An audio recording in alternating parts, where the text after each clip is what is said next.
Para nosotros es un placer y un orgullo de tenerlo en este cuarto encuentro familiar, familia Bolaño. Dios me lo bendiga, maestro.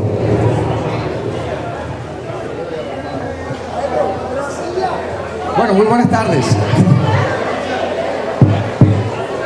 Regálame un tiempecito. Me han invitado a hablar de la familia Bolaño, de la dinastía Bolaño, lo cual para mí es una honra. Hablar de los Bolaños para mí no es nuevo. Los que conocen mi libro, que salió hace ya casi 30 años, sabrán lo que dije de los Bolaños. A mí me tocó, creo, descubrir, por ejemplo, que Chico Bolaño no era solamente un buen acordeonero, que hubo muchos, sino, y me atreví a decirlo pidiendo excusas porque no compartiera el criterio, que según todos los datos recogidos, Chico Bolaño fue el más grande de todos los tiempos. Ahora voy a decir por qué, no con base en mi criterio, sino en lo que yo escuché, grabé y transcribí. Pero Chico no es sino un miembro de una dinastía que viene antes que él. Hubo un tío, yo no recuerdo exactamente el nombre, que los enseñó a todos, incluso a mujeres. Una buena fuente de información la obtuve yo de Pureza Vence Bolaño. ¿Quién sabe quién fue esa señora? Pureza del Rosario Vence Bolaño era prima hermana de Chico y de Mauricio. Y ellos eran un grupo como de 6 o 7 niños que un tío los enseñó a tocar acordeón a todos. Ella inclusive tocó acordeón hasta los 16 años. Pero había problemas con las mujeres tocando acordeón. Eso pasó en El Paso también con Magina Vázquez, con la hermana mayor de Alejo, que los hombres le decían, no haga eso, que eso es de los machos. El problema es el machismo. No toque eso porque eso es de los varones. Las mujeres no tienen por qué tocar acordeón. Y la frustraron. Ella me contaba a sus 95 años, era una señora, era una mujer de hacha y machete. Hasta los 95 años, la vieja Pureza iba a Medialuna a su finca, que creo que todavía es de un hijo, prima hermana de ellos. Pues sí, hay que hablar del molino. El molino es la cuna de los Bolaños.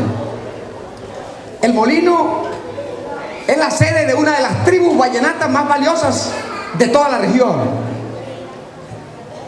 Quiero contarles, y a mí me gusta decir eso, el molino es Valledupar. Los pueblos indígenas de toda la región. El molino fue pueblo indígena oficialmente categorizado, pueblo de indios de la jurisdicción de Valledupar, por lo menos hasta 1850. En el censo aparece pueblo de indios de la jurisdicción de Valledupar. Pero no cualquier indio, ¿ah? Los cariachiles eran héroes. Los cariachiles eran héroes. En la guerra de independencia, en la tribu de los cariachiles del molino era la única forma de defender a Valledupar del indio Miguel Gómez, que era un guayú que peleaba a favor del rey, que tenía 200 hombres a caballo con fusil y era un tigre. Y la única manera de parar a Miguel Gómez cuando venía ya para acá contra Valledupar era que saliera del molino el cacique Toncer con sus 150 hombres y lo paraba en seco.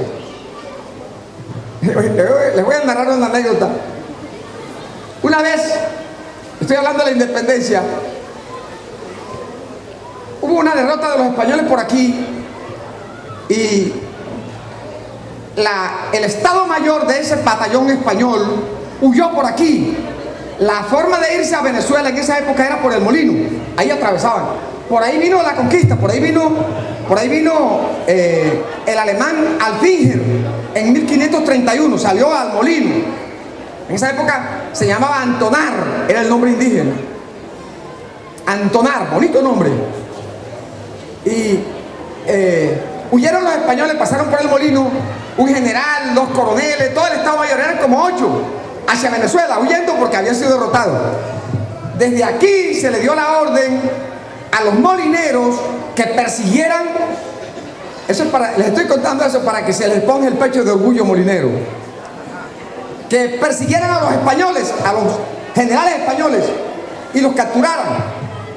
Eso sí, imagínense qué orden tan especial para el cacique entonces. Y treparon y alcanzaron a los españoles ya llegando a Venezuela y los trajeron. Bueno, no se supo más, pasó como un mes y le dijeron, le mandaron una carta al cacique del molino que mande a los españoles. Y contestó, qué pena, pero ya yo los fusilé. Sin darle ninguno la orden. Qué pena con usted, general Bolívar, pero ya yo los fusilé. Los molineros son así.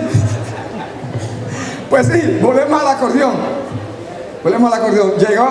Empezaron los Bolaños, hombres de mucho trabajo. Me acabo de enterar, eso nunca me lo contaron, que fueron los fundadores de Medialuna. Yo la única que sabía que había terminado, que tenía su finca en Medialuna, era la señora Pureza. Precisamente esa debe ser la razón, porque ellos fueron los fundadores de Medialuna. Eran gente de hacha y machete, gente brava, siempre ligados con mi familia. Chico Bolaño era compadre de Tomás Gregorio Hinojosa, mi abuelo. La foto que conocemos de Chico Bolaño, que no se conocía, y de mano nos estaba metiendo el gato por liebre. Había como un nieto que era el que aparecía en la foto, hasta cuando apareció la foto de Chico Bolaño en manos de Juanita Hinojosa, mi tía, porque era su ahijada y ella tenía la foto de su padrino. Por eso ahora aparece en Saico. Aparece en Saico. Y Chico se pasaba meses con mi abuelo, que era su compadre, un hombre de juntero que llegó a Becerril y se hizo rico, y había sido acordeonero y compositor de la Junta para la Peña, Pasó mi vida, que la grabó Colacho, que aparece como de Colacho, eso era de mi abuelo. Y se adoraban, como eran los amigos antes, galleros y cosas de esas. Pues sí, mi papá juntero también, que me informó muchas cosas porque él pasó toda su vida, toda su juventud llevando ganado por todo esto. Cuando yo empecé a investigar bien pelado, me decía, igual a Chico Bolaño no hubo ninguno. Y me decía, habla con Mauricio, que Mauricio todavía está vivo. Y por mi papá yo me hice amigo del viejo Mauricio. Yo iba ahí a la 17, que en esa época era la 13, siempre a visitar al viejo Mauricio. Ahí lo encontraba tejiendo su atarraya, haciendo guaireñas, siempre ahí sentado en la puerta, muy agradable. Y con él aprendí muchas cosas más sobre la familia Bolaño. Pues sí, bueno, yo a veces podía pensar, de pronto mi papá dice que Chico fue tan grande porque, como él también es de allá, de la región, de pronto es regionalismo, pensaba yo. Pero luego empecé mi investigación general sobre vallenato y comienzo a encontrar datos que deben ser la base para un libro sobre la vida de los Bolaños. Por lo que estoy viendo aquí, dentro de poco ya esto no será el encuentro de la familia Bolaño, sino el Festival de los Bolaños. Facilito sale.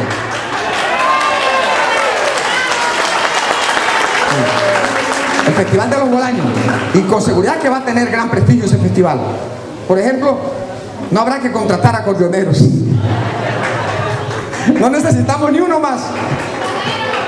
Pues sí, yo comencé a conversar y averiguar. Recuerdo que hablando con Emiliano Zuleta en Urumita, estoy echando cuentos de hace 40 años. Me narró una anécdota que aparece en algunos de mis libros. Y él decía, con ese hombre no hubo ninguno igual. Eso lo decía todo el mundo. Eso lo decía todo el mundo. Ustedes conocen quizás por la anécdota del viejo Emiliano, que quería ser acordeonero, estaba peladito, acababa de llegar allá porque él se crió aquí en la plaza, y lo crió la vieja Conchita Ustari aquí, y llegó allá y quería tocar acordeón y no tenía cómo, no tenía acordeón. El tío tocaba y tenía 2 acordeones, entonces él se robó un acordeón y huyó para la sierra, y la vieja Sara lo buscaba para matarlo. Imperdonable que el hijo le fuera a salir ladrón, y mandaba gente a buscarlo, y entonces no dormía en la casa sino que dormía en el monte. Y ya comenzaban a decir, por ahí como que anda el diablo, porque de noche suena un acordeón. El diablo como que anda tocando acordeón por aquí, debe andar buscando a Francisco el hombre. Total es que él aprendió rápido porque él era gaitero. Él desde niño, un tal Cayetano Atencio, de ahí de ese sector de Villanueva y del Molino, que era un gran gaitero, antes había muchos gaiteros, lo enseñó a tocar gaita. Y la gaita era un instrumento de 5 huecos y el acordeón, el primer acordeón no tenía sino 8 botoncitos, pasaban de la gaita al acordeón facilito. Entonces él dice que él bajó y dijo, si me van a matar, me van a matar, pero yo voy a llegar a tocar el acordeón a mi tío, al que él le había robado el acordeón. Y se le presentó de madrugada y abrió el acordeón y comenzó a cantarle. Le vivo pidiendo a Dios que me perdone mi tío por culpa de este acordeón que yo me llevé escondido. Ya el tío estaba parado atrás de la puerta. Y cuando sintió la nota, abrió la puerta y dice, ¡hombre, sobrino! Yo creía que era Chico Bolaño. Porque Chico Bolaño era lo mejor que había. Oiga, yo creía que era Chico Bolaño. Usted es un acordeonerazo. Espérese ahí que le voy a regalar el otro acordeón. Entró ahí. Entonces dice el viejo Emiliano que él se puso creído, que él se creía el mejor acordeonero del mundo. Estaba empezando. Y llegó Chico Bolaño allá al plan, a una parranda. Y estaba tocando Chico Bolaño echando versos. Y llegó él de atrevido y se metió con el acordeoncito todo remendado con cabulla. Y y le echó un verso a Chico Bolaño. Y decía el viejo Emiliano, será el mejor versador del mundo ese Chico Bolaño. Y le contestó, dice, no me dejó de terminar. Le dijo Chico Bolaño, se ha presentado Emiliano, ya le había dicho quién era. Se ha presentado Emiliano y ha llegado como un loco, con un machetico mocho a matarse con Bolaño. Pues sí. Y llego al paso y me dice Alejandro Durán, Tomás Darío, todo el mundo tocaba todos los aires sin meter los bajos, con el mismo golpe de bajo, decía él. Hasta que llegó un hombre ribano, los acordeoneros de todo esto le decían ribano a los que hoy es Guajira, los ribanos, a los de Fonseca, a los del Molino. Y enseñó a todo el mundo que eso sí es verdad, porque por ejemplo, de Francisco el Hombre decimos un montón de cosas que son García Márquez, estilo García Márquez, porque él lo dijo en la literatura. Que inventó, que creó. No, en este caso sí es realidad. Me decía Alejandro, todo el mundo tocaba el vallenato con el mismo golpe de bajo. Hubo un hombre que venía de arriba, que fue el que enseñó a la gente a que cada aire se le daba un golpe de bajo, o sea, un compás diferente, y se marcaba con el bajo. El bajo no lo sabían usar, no lo sabían usar. Y van dos. Después estoy hablando de los bolaños en general, porque esto es un atributo, una virtud, un honor, que es de todos ustedes. Gracias. Que es de todos ustedes. Y me decía, yo siempre supe que el Paseo era joven, que era el hermano menor de los Cuatro Aires, porque ustedes encuentran pullas y merengues de la época de Simón Bolívar, pero Paseos no. Paseos del siglo XX, de principios del siglo XX. Entonces, hablando con don Tobías Enrique Pumarejo, le decía, don Toba, como él lo primero que compuso fue Paseo, ¿usted a quién le oyó Paseo y quién tocó Paseo con acordeón? Si eso no sé, todavía no se veía. Me dice, vea, la primera persona que yo oí tocar un paseo con acordeón fue Chico Bolaño. Siempre Chico Bolaño. Fue Chico Bolaño. ¿Y cuál fue ese paseo? Me dice, Catalina. Esa Catalina me la llevo yo, esa Catalina me la voy a llevar. Y si Cata no me quiere a corral de piedra, no vuelvo más. Fue el primero que tocó el paseo. Y el primer programa, no estoy haciendo chauvinismo, porque cualquiera diría, no, porque es Bolaño, yo no soy Bolaño. El primer programa radial de que yo tengo noticias, hablando en emisora Atlántico y de la historia del vallenato, que me invitaba mucho cuando yo estaba muchacho en Barranquilla, ellos decían con orgullo, el primer programa radial sobre vallenato que se hizo en Colombia lo hicimos en esta emisora. ¿Y en qué año? En el 45. Digo, no, si en el 45 no había disco vallenato, pero nosotros traíamos a un hombre de allá que se llamaba Chico Bolaño, y él duró aquí 6 meses con nosotros haciendo el programa en el año 45. En el año 45. Entonces, cualquier cosa que se diga de Chico Bolaño en materia de grandeza en cuanto a la gestación del vallenato es verdad. No hay que inventarle nada. No hay que inventarle nada. Y hombres honrados, limpios, trabajadores. A mí me enternece recordar al viejo Mauricio. Así eran los hombres de nuestra época. Tenían algo de qué vivir y eran artesanos. Por eso me gusta rememorar lo de la atarraya. tejía atarrayas, hacía guaireñas, estaba ahí, tocaba su acordeón, enseñaba a la gente joven a tocar acordeón. Hicieron lo que hoy el mundo admira de nosotros. Por eso nos declararon nuestra música patrimonio de la humanidad. Y por eso acabamos de obtener el rango para Valledupar de ciudad creativa de la música. Tenemos que aprender a querer a Valledupar. A veces nos meten en la cabeza lo de la política, lo de los departamentos, que la Guajira, que el Cesar. La Guajira y el Cesar no tienen nada que ver con esto. Guajira y Cesar son dos concepciones políticas. Es el valle que empieza en el río Magdalena y termina en Hato Nuevo. Esa es la cuna del vallenato. Esa es la cuna del vallenato. Y se hizo a base del amor de la gente por su cultura y del regalo que Dios nos hizo con genialidades como esos bolaños de los primeros tiempos. Verdaderas genialidades. Porque una cosa era recibir un instrumento que llegó por ahí en 1880 y otra cosa era tocarlo mejor que los que lo habían inventado. Porque los alemanes vienen ahora aquí y se quedan con la boca abierta. ¿Cómo hacen esto? Ellos inventaron el acordeón y todavía no han entendido cómo hacemos nosotros para hacer tantas maravillas con el acordeón. ¿Qué tal que hubieran oído a Chico o a Mauricio Bolaño?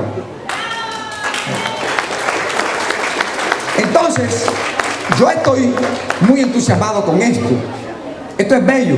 Las dinastías, y es lo último que voy a hablar, las dinastías son de las cosas más grandes que tienen las culturas populares en el mundo. Pero las dinastías fue un fenómeno de Europa del siglo XVIII al XIX, XVII al XIX.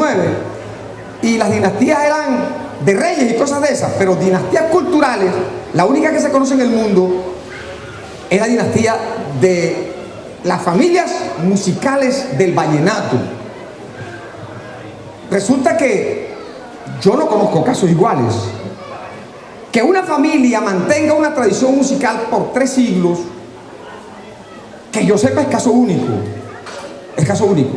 Que el tatarabuelo en el siglo XIX tocaba acordeón y el tataranieto hoy todavía está tocando acordeón.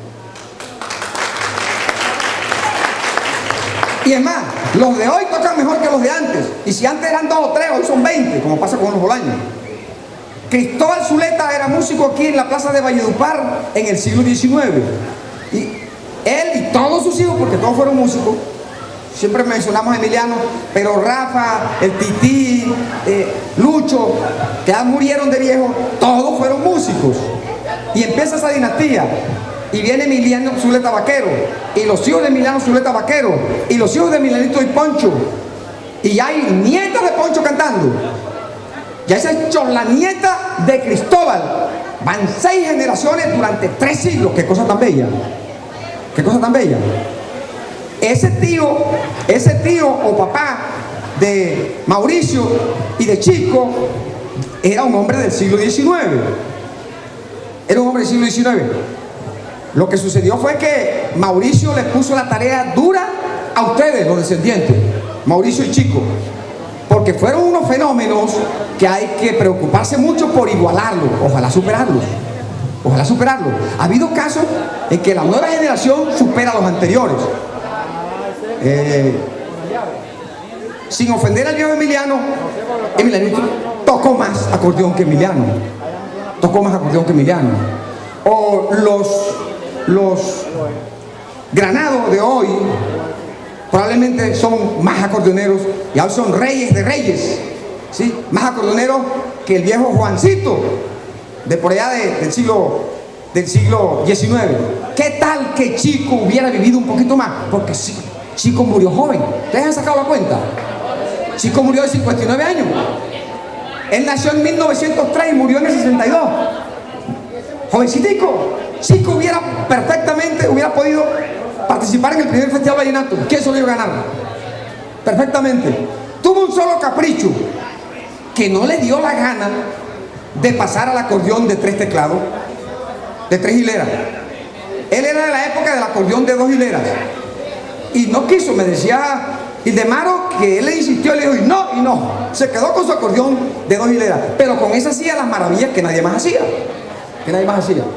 Entonces, miren, Hoy es urgente hacer lo que ustedes están haciendo. Dios los bendiga y que continúen con ese entusiasmo, porque el vallenato por primera vez está en manos de una generación desertora, de una generación desertora, de una generación que lo ha adulterado y que pretende que esa cosa que están haciendo se llame vallenato, y no lo podemos aceptar. No lo podemos aceptar. La plana la pusieron los Bolaños, y aquí están los descendientes de esa estirpe para demostrarle al mundo entero que esta es la música folclórica más famosa del mundo desde hace más de 60 años, y eso no puede cambiar. Eso no puede cambiar. Entonces, para el próximo año espero que este encuentro familiar se convierta en el Festival de los Bolaños. Muchísimas gracias.